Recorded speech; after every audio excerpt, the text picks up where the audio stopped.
Today, we're digging into Morgan Housel's book, The Psychology of Money. A really fascinating read. Absolutely. Our mission here is simple. Pull out the key insights about, well, your money. But this isn't your typical finance deep dive, all formulas and charts. No, not at all. It's much more about human behavior, isn't it? Yeah. How things like emotion, ego, fear, even luck, how they all shape our financial lives. Exactly. And how we behave with money. And what's really striking, I think, is Housel's core idea. How you think about money, your mindset, your patterns.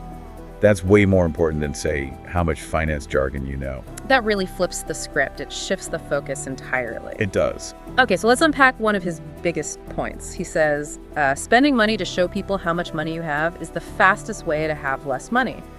That hits hard. It really does. Because he argues true wealth, the kind that matters, is actually invisible. Invisible? How so? Well, it's not the fancy car you drive or the expensive watch. That's just spending.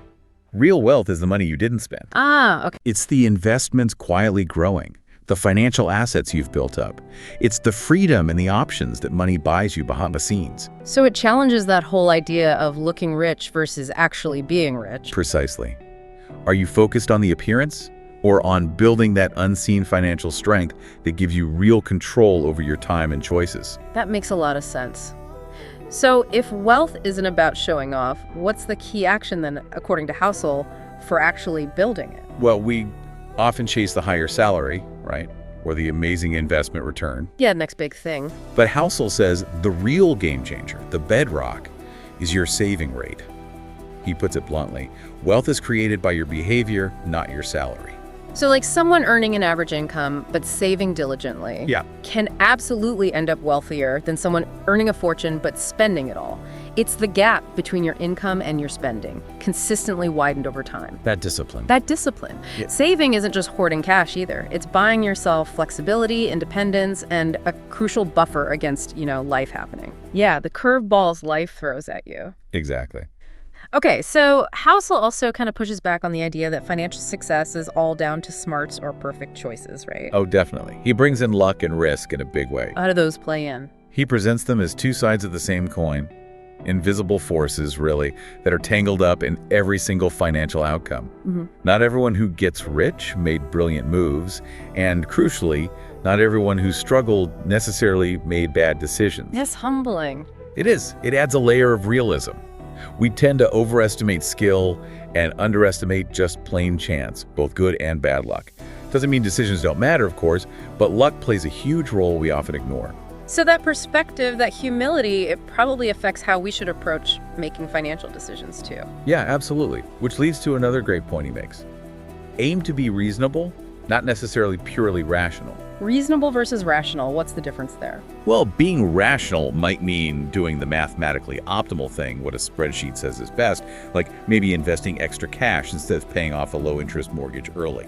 Okay, the numbers say invest. Right. But being reasonable means doing what actually works for you, what you can stick with, what lets you sleep soundly at night. Ah, so paying off that mortgage might be technically less optimal. But if it reduces your stress, makes you feel secure, and helps you stick to your overall plan long term, that's a perfectly reasonable decision. Because personal finance is truly personal. Exactly. Our emotions and psychology matter just as much, maybe more, Yeah. than the cold, hard math sometimes. Got it.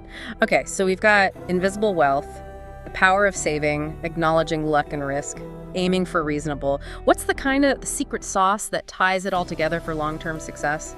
Housel notes, getting rich is one thing, staying rich is another. Patience. Oh. The long game. That's the ultimate weapon. Patience. Well, patience combined with consistency. Wealth isn't usually built in sprints. It compounds slowly, like a tree growing. It requires consistent habits, keeping your ego in check, especially during market highs or lows. Resisting the urge to constantly tinker or chase fads. Precisely. And thinking in terms of decades, not days or months, Yeah. that long-term perspective, that ability to endure and stick with a reasonable plan, that's what builds lasting financial freedom.